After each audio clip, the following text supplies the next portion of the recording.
So now I'm going to finish off with the metallic gold thread. As I said in the preparation video, you might not want to use the metallic thread, in which case, out of all of the colours that I've used here, I would use this mustard yellow as the alternative. So if you're just going to use embroidery thread, whichever colour you use for the outside of this rope stitch, I would also use as a replacement for the metallic as well, because the metallic thread can be a bit tricky because it decides to split quite easily. Even though it's made up of separate strands, it's not really supposed to be separated. It just kind of separates itself, which means it can snag and get caught in the needle. So I am using my chenille needle for this one because it has got a bigger eye compared to the size 5 embroidery needle.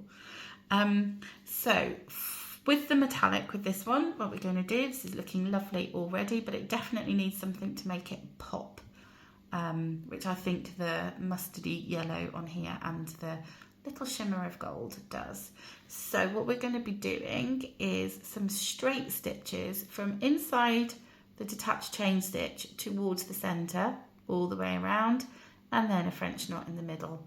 And just a French knot in the middle there. If you wanted to, you could also do straight stitches into the middle from there, but I've just gone for a slightly simpler one on there. So I'm going to start with the straight stitches. So I'm going to bring my needle up just inside the chain stitch there, and I'm not going to go into the middle. I'm just going to go to the base of this V that's been created by those straight stitches. I'm just going to go there. So bring up my needle, put it all the way through, and then not quite in the middle, just at the base of that V.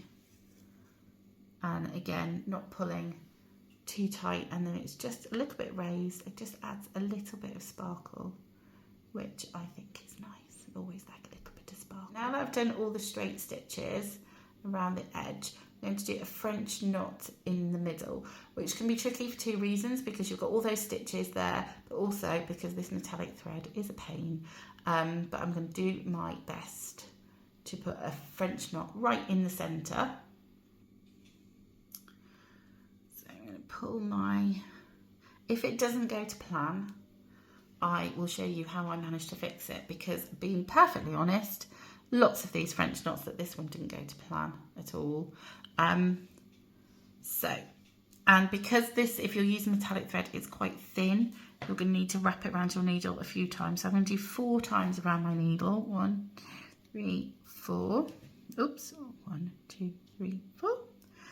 And then we're going to put it back in. Okay.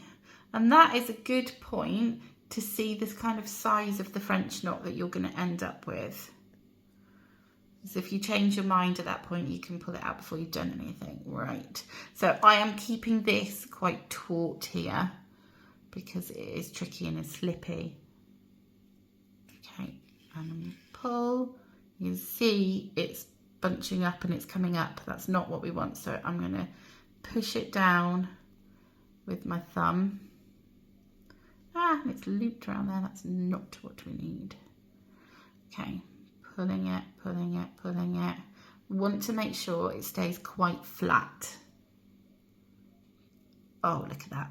Well, I was quite happy with that, but can you see that it's so off center? But it's okay because, as I said, I can show you what I will do to fix that. So I'm just going to push it over with my needle to kind of where I want it and put it up and do an anchor stitch.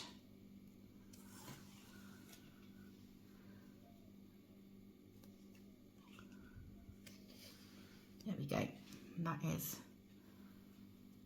I don't like to use the word perfect because I'm not going for perfect. I'm pleased with that. Excellent. So now I'm going to do the same again. It won't be as tricky here because I don't have so much thread underneath it, but just in case, I am going to finish this thread off in case I need to cut the thread in the circle above. I'm going to try that again. So Once you have done all of your teardrops, we can attach them to the backing. So you may have been doing each colour as you go along. So it may be that once you've done these French knots, you've got all of your teardrops finished. That's how I did it, a bit like a production line.